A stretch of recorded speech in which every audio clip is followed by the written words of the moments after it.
나는 올해 47이다. 사람들은 나를 보면 흔히 말한다.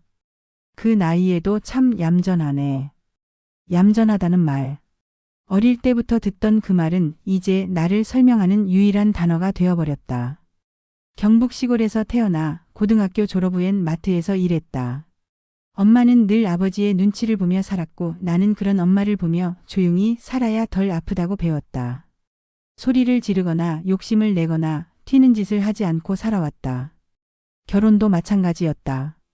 30즈음에 만나 무난한 사람과 결혼했고 사랑보다는 의무로 이어진 관계는 10년도 안 되어 끝이 났다. 아이도 없었다. 서로의 얼굴조차 기억에 남지 않을 만큼 조용히 헤어졌다. 이혼 후엔 식당일, 청소일, 세탁소 심부름 어디서든 필요한 사람으로 살았다. 하지만 필요한 사람과 존중받는 사람은 달랐다. 일은 늘 했지만 누구도 내 이름을 불러주지 않았다. 그 무렵 미국에 사는 언니가 전화를 했다. 너 여기 올래? 당장 일자리를 주겠다는 건 아니지만 당분간 우리 집에 머물면서 적응해봐. 한국에서처럼 숨죽이고 살 필요 없어. 며칠 밤을 잠 못 이루고 뒤척이다가 나는 작은 가방 하나에 옷 몇 벌과 가족사진 한 장을 넣고 인천공항에 섰다. 이번엔 누군가의 기대에 맞추지 말고 나답게 살아보자. 미국에 도착한 첫날 언니는 따뜻한 미소로 나를 안아주었다. 며칠 후 언니의 지인 가게에서 간단한 정리 일을 도왔다. 물건을 분류하고 포장하고 손님이 들어오면 인사했다. 그들은 내 영어가 서툴러도 미소로 받아줬고 땡큐라는 말에 가슴이 따뜻해졌다. 그때까진 몰랐다. 이곳에서 내 삶이 완전히 뒤바뀔 줄은. 그리고 곧 한 남자를 만나게 되리란 것도. 그날은 햇살이 유난히 눈부셨다. 나는 계산대 옆 진열대를 정리하고 있었고 그는 짧은 말투로 다가왔다. 이건 내가 고른 거 아닌데? 왜 계산에 찍힌 거야? 그의 키는 크고 말투는 무뚝뚝했으며 분위기는 위압적이었다. 나는 당황해서 계산대 쪽 언니를 쳐다봤다. 그 순간 그 남자가 내 쪽으로 시선을 옮기더니 툭 던지듯 말했다. 당신이 직원이야? 아니면 그냥 옆에서 구경하는 사람이야? 나는 황급히 고개를 숙였다. 죄송합니다. 제가 다시 확인해 드릴게요. 내 손이 떨리고 있었고 계산기 위에 숫자가 흐릿하게 보였다. 하지만 이상하게도 그 사람에게서 눈을 뗄 수 없었다. 그는 참 이상한 사람이었다. 버럭 화를 내는 것도 아니었고 무례한 말투도 아니었는데 그냥 존재 자체가 강했다. 그냥 거기 서 있기만 해도 사람을 주눅들게 하는 그런 사람. 계산이 끝나고 그가 물건을 담으며 내게 말했다. 한국 사람이야? 나는 조용히 고개를 끄덕였다. 그는 눈을 가늘게 뜨며 내 얼굴을 찬찬히 바라봤다. 그리고 고개를 돌리려다 말고 한마디 더 덧붙였다.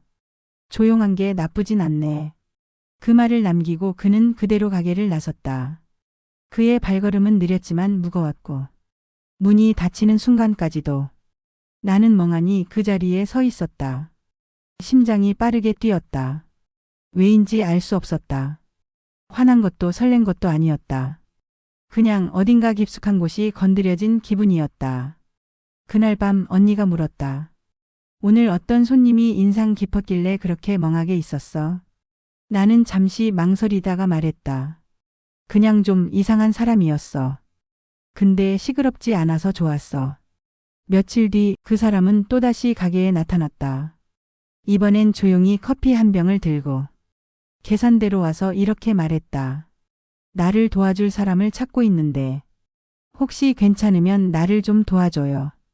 보수는 여기보다 나을 거예요. 나는 당황해서 물었다. 무슨 일이신데요? 그는 가볍게 미소 지으며 말했다. 별거 아니에요. 집이 좀 커서 이래저래 손 가는 일이 많아서 도와줄 사람이 필요해요. 말 많은 사람 말고 조용한 사람 찾고 있었거든.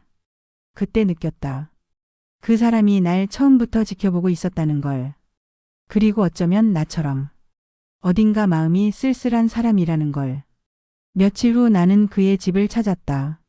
언니가 차를 태워줬고 차창 밖으로 지나가는 고급 주택가의 정갈한 담벼락과 나무들이 내 마음을 더 불안하게 만들었다. 집은 2층 구조의 스페니시 스타일이었다. 붉은 기와 지붕, 넓은 진입로. 그리고 잔디마당 한가운데 놓인 작은 분수대. 한눈에 봐도 부유한 사람의 집이었다. 초인종을 누르자 묵직한 발소리와 함께 그가 문을 열었다. 흰 셔츠 위에 카디건을 걸치고 있었고 여전히 당당한 눈빛이었다. 왔어요? 생각보다 일찍 왔네. 그는 짧게 말하고 등을 돌려 안으로 들어갔다. 나는 조심스레 신발을 벗고 들어섰다. 현과 나는 정갈했지만 어딘가 쓸쓸했다. 너무 깔끔해서 사람이 사는 느낌이 들지 않았고 벽에 걸린 사진들도 오래된 것들 뿐이었다. 이 방은 창고처럼 쓰고 있는데 정리 좀 해줘요. 그리고 냉장고에 유통기한 지난 것도 많고. 이 집엔 누가 와서 뭐라고 해주는 사람이 없거든. 나는 고개를 끄덕였다. 그는 다시 한번 내게 물었다. 말 많은 사람 아니죠? 나는 조용히 미소 지으며 말했다. 저는 필요한 말만 해요. 그는 고개를 끄덕이며 걸어가더니 거실 소파에 털썩 앉았다. 좋아요. 그게 좋네. 그날 나는 온종일 그 집을 돌았다. 창고 정리, 부엌 청소, 커튼 먼지 털기. 익숙하지 않은 공간이었지만 이상하게 불편하지 않았다.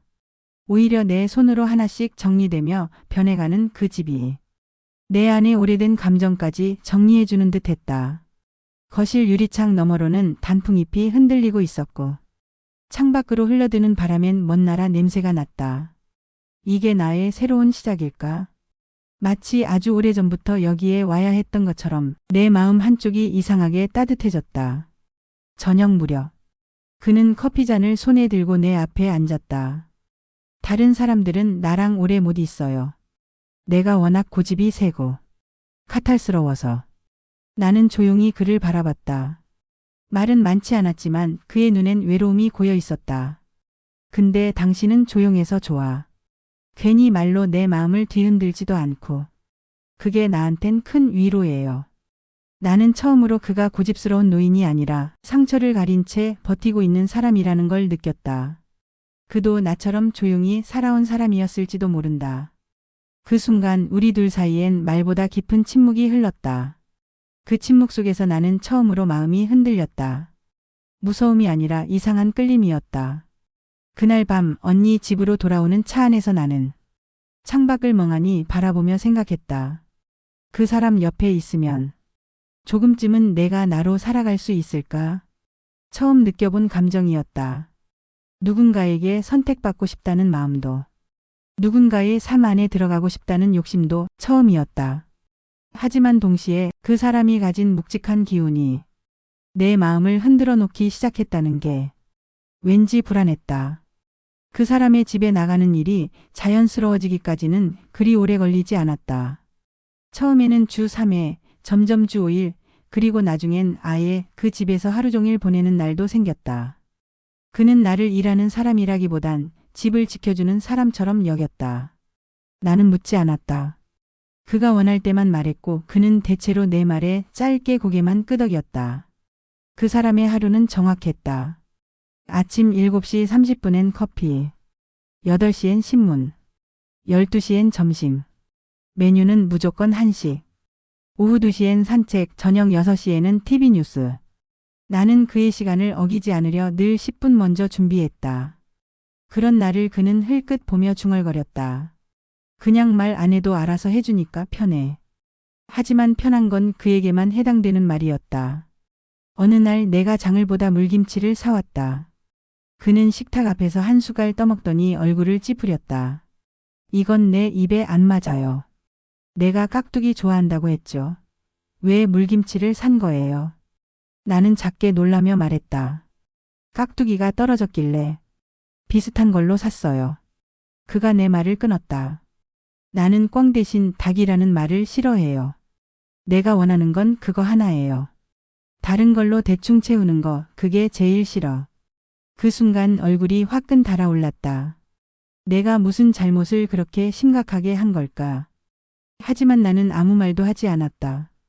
그저 조용히 물김치를 치우고 식탁을 정리했다. 그는 그런 사람이었다.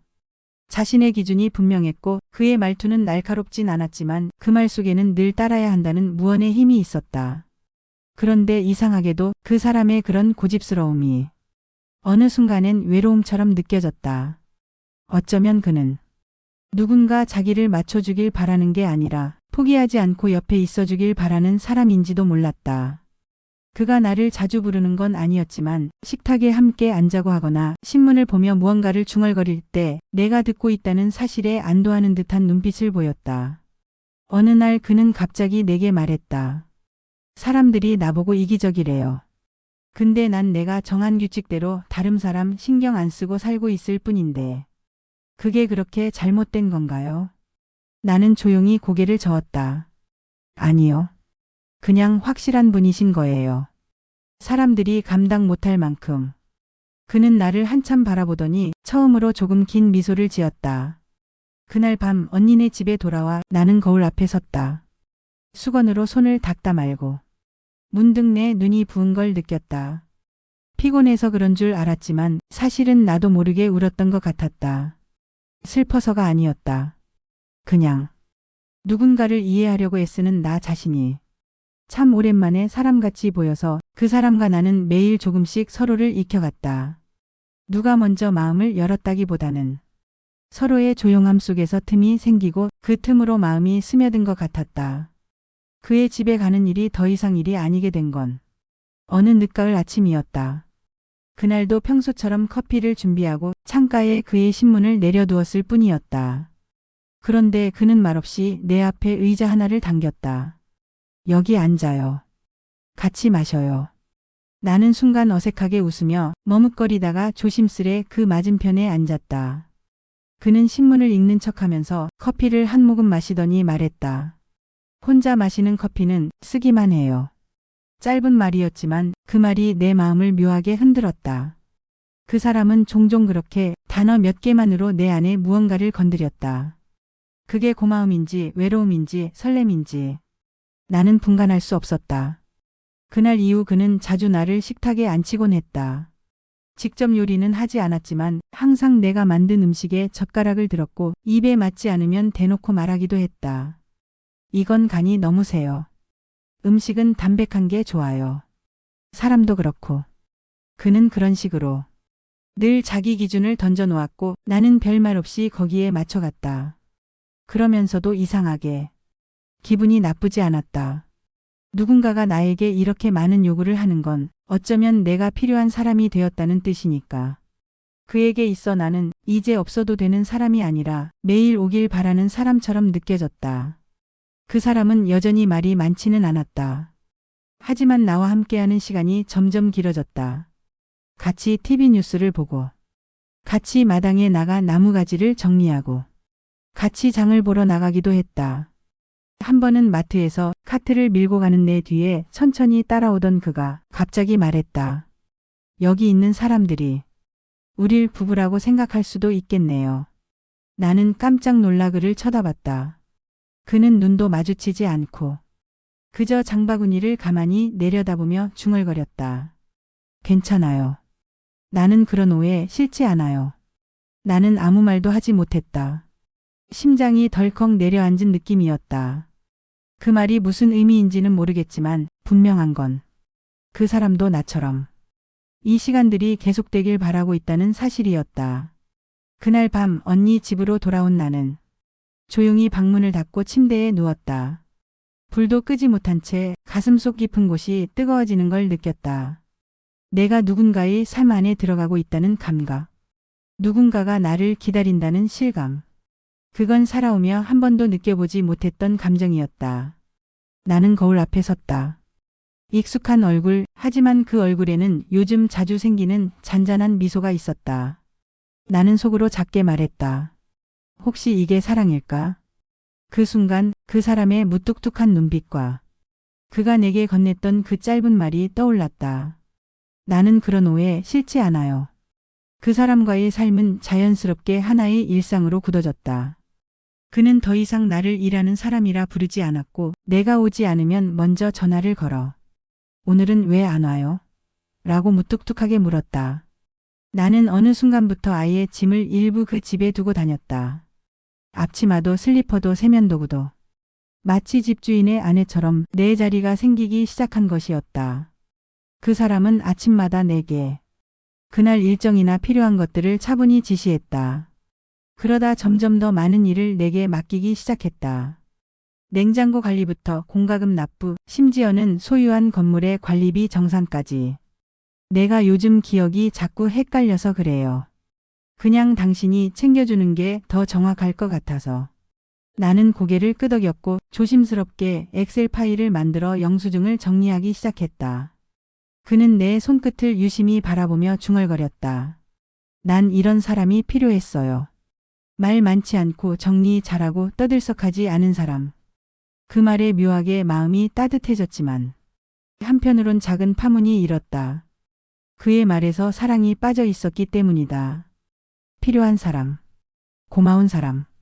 그러나 사랑하는 사람이란 말은 단 한 번도 들은 적이 없었다. 가끔은 그의 시선을 느낄 때가 있었다. 내가 설거지를 하거나 문득 먼 곳을 바라볼 때 그는 그 순간마다 입을 꾹 다물고 무언가 말하려다 멈추는 듯한 눈빛을 가졌다. 하지만 그 어떤 감정도 명확하게 표현되는 일은 없었다. 그 사람은 늘 그래왔다. 감정을 꺼내는 대신 정리된 지시와 조용한 시선으로 내 곁에 머물렀다. 그런 그에게 내가 먼저 묻는 일은 없었다. 내가 해온 인생처럼 조용히 묻지 않고 받아들이는 것이 내가 할 수 있는 사랑의 방식이었다. 어느 날 비가 내리는 오후였다. 나는 작은 장바구니를 들고 그의 집으로 향했다. 현관문 앞에 도착했을 때 그가 문을 열며 내 얼굴을 유심히 살폈다. 비 맞았어요? 나는 고개를 저었다. 아니요, 우산 썼어요. 근데 바람이 좀 세더라고요. 그는 아무 말 없이 내 장바구니를 받아들고 부엌으로 들어가며 말했다. 이제는 당신 없는 집은 너무 조용해요. 그게 싫어요. 나는 그의 등 뒤를 바라보다 가만히 속삭이듯 말했다. 저도 그래요. 짧은 대화였지만 그 말은 두 사람 사이의 공기마저 달라지게 했다. 그날 저녁 우리는 처음으로 함께 앉아 조용한 음악을 틀어놓고 말없이 저녁을 먹었다. 식탁 위에 놓인 그 사람의 손이 내 손 가까이에 있었고 나는 그 손을 보며 문득 생각했다. 이 사람 옆에 오래 있고 싶다. 그러나 동시에 내 안에 또 다른 목소리가 작게 속삭였다. 하지만 나는 누구지? 이 집의 여자일까? 그저 조용히 곁에 있는 편한 사람일 뿐일까? 그 의문은 아직 대답되지 않은 채 가슴속 어딘가에 조용히 내려앉았다. 부부처럼 함께한 시간 그리고 자리 잡은 마음. 겨울은 유난히 빨리 찾아왔다. 아침 저녁으로 손끝이 시릴 정도였고 그 사람은 그해 겨울부터 기침을 자주 하기 시작했다. 처음엔 감기겠거니 했지만 며칠을 쉬고도 낫지 않자 병원에 함께 가보자는 내 말에 그는 의외로 쉽게 고개를 끄덕였다. 당신이 하라면 해야지. 이젠 혼자선 힘들어졌어요. 병원에서 돌아오는 길에 그는 창밖만 바라보며 조용했다. 나는 운전대를 잡은 채로 슬며시 그를 바라봤다. 그의 어깨가 전에 없이 작아 보였다. 그토록 컸던 사람이 이젠 한 손에 담길 듯 초라해 보였다. 그날 이후 그는 나에게 더 많은 것을 맡기기 시작했다. 은행 업무는 물론 병원 예약, 복용하는 약 정리, 심지어는 유산으로 남을 자산에 대한 이야기까지 꺼냈다. 이 집은 팔지 말아요. 내가 오래 살아온 곳이라. 당신이 여기 지켜줬으면 좋겠어요. 그 말을 들은 순간 가슴 한가운데에서 무언가 올라왔다. 당신이 이 집의 주인이 되어주길 바란다는 그의 말. 그건 말로 하지 않았지만 분명히 느낄 수 있었다. 그의 건강은 점점 더 기울었다. 계단을 오르내리는 것도 힘들어했고 가끔은 식사 중 젓가락을 놓기도 했다. 나는 조용히 그의 옆에 있었다. 등을 두드려주고 차를 데워서 건네고 이불 끝을 덮어주었다. 그는 늘 말했다. 당신이 없으면 나는 벌써 무너졌을 거예요. 그 말이 나에겐 사랑해요보다 더 깊게 박혔다. 어느 날 늦은 밤에 나는 침실 앞 작은 소파에 앉아 책을 읽고 있었다. 그가 내 쪽으로 천천히 다가와 옆자리에 앉았다. 나 당신 덕분에 하루하루를 잘 버텨요. 예전엔 아들이 오면 반가웠는데 이젠 그 아이보다 당신 얼굴을 더 기다려요. 나는 작게 웃으며 말했다. 그럼 저는 뭐가 된 걸까요? 아내도 가족도 아닌데. 그는 대답 대신 내 손을 조용히 덮었다. 가장 가까운 사람이요. 그 말에 가슴이 뭉클해졌다. 법적 관계도 없고 이름 한 줄 등록된 것도 없지만 그 사람의 말 한마디가 내 마음을 단단하게 해주었다. 그 후로 우리는 부부처럼 살았다. 함께 식사하고 함께 병원 가고 함께 하루의 끝을 마주하며 살았다. 그의 장롱에는 내 옷이 걸려 있었고 냉장고엔 내가 좋아하는 반찬도 늘 들어 있었다. 어느 순간부터 나는 이 집의 여자가 되어 있었다. 그가 나를 부르는 목소리는 예전보다 부드러워졌고 내가 없으면 불안해하는 기색이 역력했다. 하루는 그가 조용히 말했다. 혹시 내가 먼저 가게 되면 당신은 여기 계속 살아요. 누구 눈치 보지 말고. 이 집은 당신 것이기도 해요. 나는 조용히 고개를 끄덕였지만 가슴 한편에 작은 불안이 피어올랐다. 그가 그렇게 말해주었지만 세상은 그렇게 단순하지 않다는 걸. 나는 알고 있었으니까. 하지만 그날 밤 나는 스스로에게 이렇게 속삭였다. 그래도 이젠 믿어도 되지 않을까? 나는 이 사람 곁에 있었고 그가 내 곁을 원했으니까. 그건 처음으로 내 삶을 내 이름으로 인정받은 순간이었다. 그날 아침 나는 유난히 가슴이 쎄했다. 창밖 하늘은 평소보다 더 맑았고 거실에는 전날 놓아둔 찻잔이 아직도 그대로였다. 그가 방에서 나오지 않기에 나는 조심스레 문을 열었다. 침대 머리맡에는 그가 평소처럼 반드시 누워 있었다. 눈을 감은 얼굴은 평온했고 이불은 어제 정리해둔 그대로였다. 하지만 그 침묵이 너무 길었다. 선생님. 나는 그의 어깨를 살짝 흔들었다. 아무 반응이 없었다. 다시 한 번 더. 손끝이 차가웠다. 숨이 없었다. 그 순간 세상이 고요해졌다. 눈물도, 소리도, 생각도 모두 정지된 것 같았다. 장례는 조용하게 치렀다. 몇몇 친구들과 이웃들이 찾아왔고 그의 아들도 멀리 타주에서 비행기를 타고 급하게 왔다. 그와 살면서 단 한 번도 전화가 걸려온 것을 본 적이 없고 그 사람은 단 한 번도 아들에 대해서 말을 한 적이 없었다. 처음으로 마주한 아들은 그 사람과 너무도 닮은 눈빛을 가지고 있었지만 그 속에는 따뜻함보다는 노골적인 경계심이 깔려 있었다. 당신이 아버지와 같이 살았다는 사람입니까? 나는 잠시 머뭇거리며 고개를 끄덕였다. 그는 고개를 돌리며 조용히 혼잣말처럼 말했다.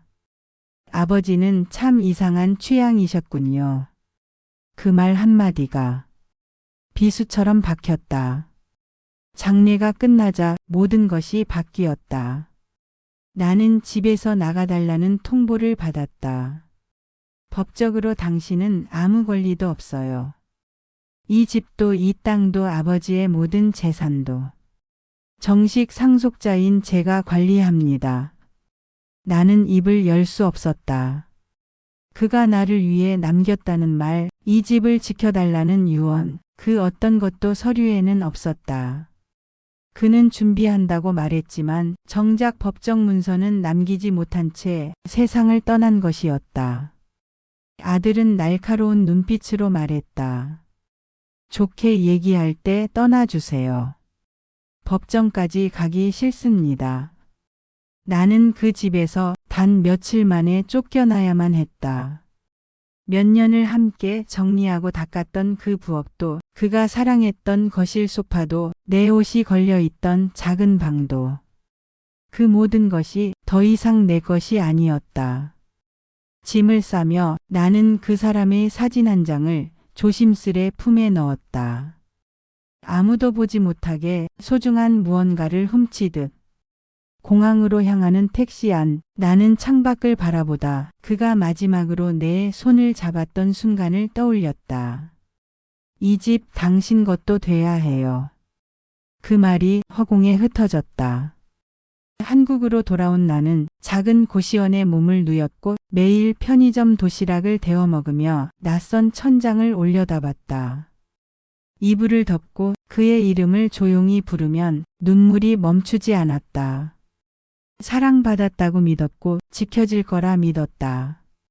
하지만 현실은 법이 정해놓은 서류 한 장에 모든 감정이 지워지는 세계였다. 나는 너무 순진했다. 너무 믿었다. 그러나 마음 깊은 곳에서 조용히 일렁이는 또 다른 감정이 있었다. 그 사람이 나를 아무 준비 없이 떠났을까? 왠지 그럴 리 없다는 생각이 들었다. 그는 분명히 말했었다. 내가 다 준비해 놨어요. 당신 걱정은 안 하게 할 거예요. 나는 무너진 침대에 앉아 손가방 안쪽 깊숙한 곳에서 조심스레 노란 봉투 하나를 꺼냈다. 그 사람이 생전에 한 번도 열어보지 말라고 했던 봉투. 그 순간 내 안에서 무언가가 일어났다. 그 사람이 남긴 마지막 말처럼 정말 모든 걸 준비해뒀는지 확인해야 할 시간이었다. 노란 봉투를 처음 본 건 그 사람이 돌아가시기 전 일주일쯤 전이었다. 그날은 유난히 그가 말을 많이 했던 날이다. 오래된 이야기를 꺼내며 어린 시절 고향에서 자전거를 타다 넘어졌던 일, 사업을 처음 시작하던 무렵의 불안, 그리고 사람들에게 실망했던 일들. 그는 말 끝에 내 손을 꼭 잡고 말했다. 혹시 내가 갑자기 사라지더라도 이 봉투는 당신 손에만 가야 해요. 열어보는 건 정말 마지막 순간에만. 나는 그 말이 유언 같아서 차마 열어볼 수 없었다. 그 후로 봉투는 내 가방 안, 아무도 모르는 안쪽 지퍼 속에 몇 달을 함께 잠들어 있었다. 나는 손끝으로 봉투를 매만졌다. 손이 떨렸고 눈물이 뺨을 타고 흘러내렸다. 당신이 진짜 나를 생각했다면 여기에 무언가가 있을지도 몰라. 나는 봉투를 조심스레 열었다. 봉투 안에는 작은 메모리칩 하나, 그리고 손글씨로 적힌 메모가 들어 있었다. 내가 가진 것 중 일부는 당신 몫이에요. 법이 지켜주지 못하더라도 증거는 남겨둘게요. 미국 은행 계좌, 빌딩 서류는 공동 명의로 되어 있어요. 내 이름 하나로만 되어 있는 건 없어요. 믿고 움직여요. 당신을 만나서 나는 평안한 시간을 보냈어요. 고마워요. 그 순간 무너졌던 심장이 다시 뛰기 시작했다. 나는 허겁지겁 메모리칩을 고시원 공유 컴퓨터에 꽂았다. 그 안엔 계좌 내역, 건물명의 등록 서류 스캔본, 내 이름이 적혀있는 공과금 자동이체 명세서까지 있었다. 그는 정말로 준비해두고 있었던 것이다. 조용히 아무도 모르게. 세상이 그의 가족이 법이 나를 지우려 했지만 그 사람만큼은 끝까지 나를 지우지 않으려 했던 것이다. 나는 손을 덜덜 떨며 메모리칩을 뽑고 숨을 깊이 들이켰다. 두려웠다.